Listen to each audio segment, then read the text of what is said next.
Kita teruskan kepada bahagian C. Soalan yang ketiga.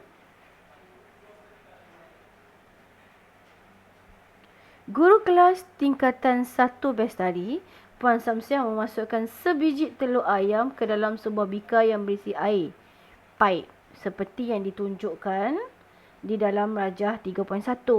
Puan Samsiah ingin murid dalam kelasnya mengaitkan kejadian ini dengan konsep ketumpatan. So, cikgu tu tunjuk eksperimen, dia nak relatekan tentang ketumpatan. Ketumpatan ni apa benda sebenarnya? Kalau dia tumpat, okay, dia tenggelam. Kalau dia lebih tumpat lah. Okay. Kalau dia kurang tumpat, dia akan terapung. Itu sahaja konsep dia. Dan kita compare sebenarnya, kita compare ketumpatan sesuatu bahan ini dengan cecair. With the water right now. So, we discuss, we want to compare the density of substances dengan water or with the liquid. Okay, contoh kita tengok kat sini.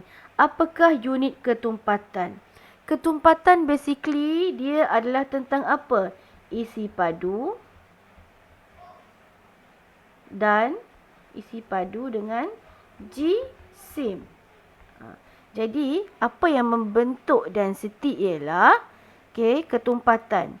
So, kat sini cikgu tulis ketumpatan berkaitan dengan jisim per isi padu. So jisim kat sini kita guna gram. Isi padu kita guna sentimeter padu. So, dekat sini kita tahulah jawapan dia adalah gram sentimeter padu. Ataupun kita boleh buat G sentimeter negatif 3. So, saya tunjuk dekat sini bagaimana kita dapat unit gri and sentimeter padu menggunakan faktor isi padu dan jisim. Okey, seterusnya. Kita pergi soalan seterusnya untuk soalan 3B. Mengapakah telur ayam itu tenggelam dalam air? Tadi saya dah cakap kepada kamu kan, bila dia tenggelam ini berkaitan dengan apa? Tenggelam bermaksud dia adalah apa? Dia adalah lebih tumpat. Dan kita compare dia dengan apa? Dengan cecair. So, we have to compare with the air, with the water. So, kat sini kita tahulah kenapa telur ayam itu tenggelam di dalam air. So, bila you dah tahu konsep tadi, barulah you jawab. Kerana telur ayam, kan, kita compare apa? Telur ayam itu lebih tumpat. Daripada siapa? Daripada apa? Daripada air. Sebab kita compare dengan cecair. So, the chicken egg is denser than the water. So, we go to soalan C. Okay, nampak tak? Kita gunakan fakta ataupun teori untuk masukkan dalam jawapan. So, apakah yang boleh dilakukan untuk mengapungkan telur ayam itu di dalam air? So, ada perkataan apa kat sini? Perkataan dekat sini adalah mengapungkan. Mengapungkan tu berkaitan dengan apa? Tadi comparison dia. Dia adalah tentang apa? Tentang kekurangan ketumpatan ataupun kurang tumpat. Sebab tu dia terapung. So, we're gonna use this in this answer. So, kita akan tulis jawapan dia adalah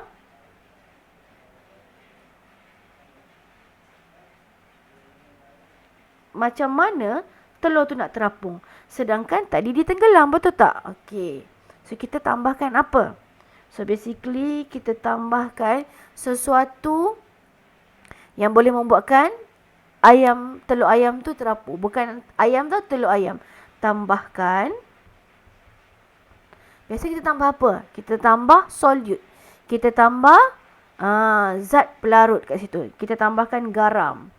Tambahkan garam biasa ke dalam cecair tu, ke dalam air. So, telur tu nanti apa jadi? Macam mana dia nak terapung? Telur itu bila kita tambahkan garam, telur itu akan menjadi kurang tumpat.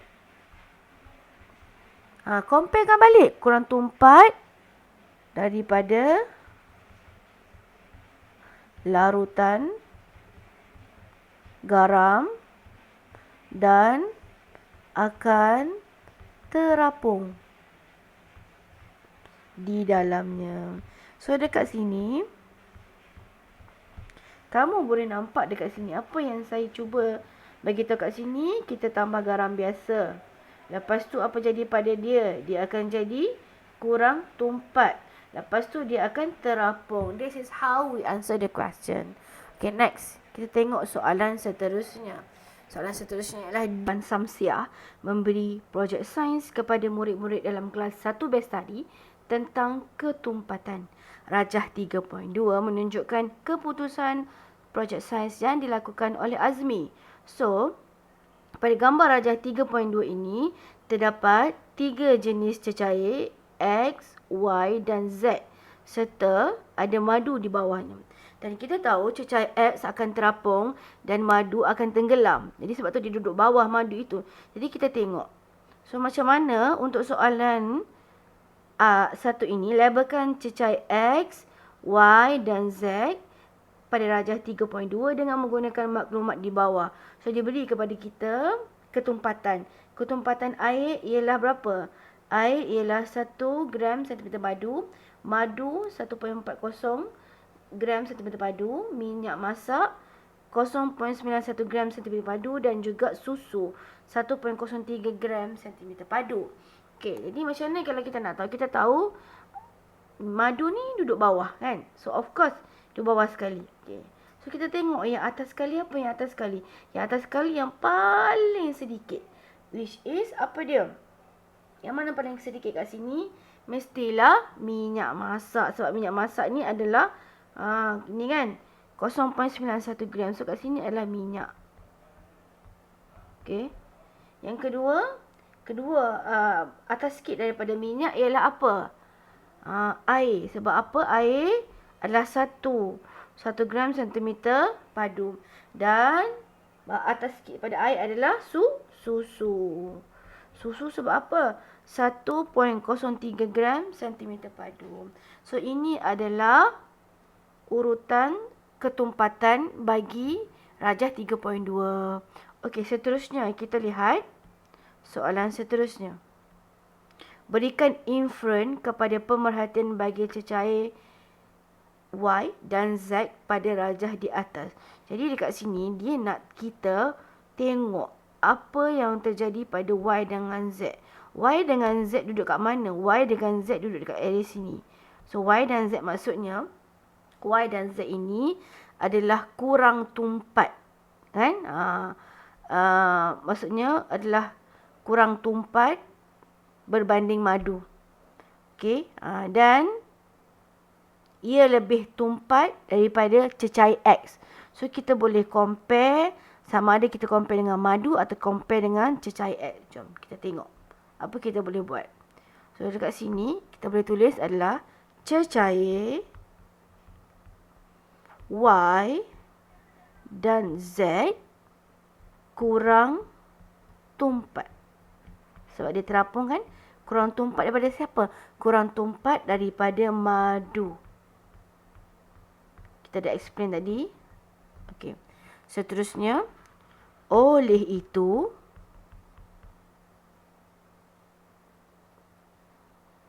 cecair Y dan Z, kita explain. Bila dia kata kurang tumpat, kita cakap, oh sebab tu dia terapung. Y dan Z terapung di atas madu. Kita kena bagi tahu jawapan tu sebab apa. Baru nampak jelas. Okey. Ataupun awak boleh juga explain tentang Y, cecair Y.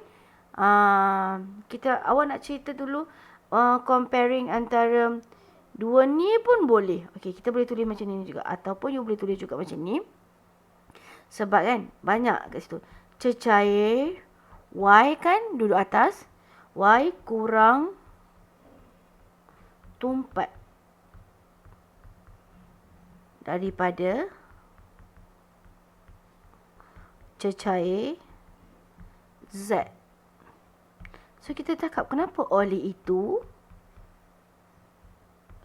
cecair Y akan terapung di atas cecair Z. Jadi senang sangat bila kamu dah faham konsep kat sini kan. Kan kamu cakap. So, diterapung. Kalau yang ni pula sama juga sebab dia kurang tumpat kan. So, dia juga akan terapung. So, kita mengaplikasikan konsep ketumpatan.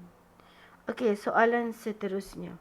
Kita lihat soalan yang diberi ialah Azmi memasukkan sebiji buah markisa ke dalam beaker pada darjah 3.3. Diketahui buah markisa tersebut mempunyai ketumpatan 1.33 cm padu. Lukiskan pada darjah 3.3 kedudukan buah markisa dalam beaker. So, dia nak buah markisa ni kita lukis kat sini. Kita lukis kat mana? Kita lukis kat ni. Kita nak lukis macam mana? So, kita tahu dah madu tadi berapa tadi? Madu 1.40 kan. Kita tengok balik. Ada madu tadi 1.40. Jadi, madu sini. Kan cecair X ni minyak tadi berapa? 0.91 duduk atas. Jadi, kalau buah markisa ini 1.33, dia mestilah kurang daripada 1.40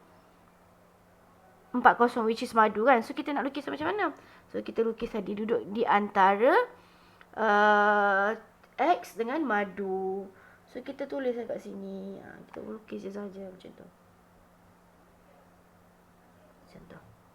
So, kita nampaklah. So, maksudnya dia mesti berada di atas madu dan di bawah cecair X. Kan? Macam tu. Itu sahaja.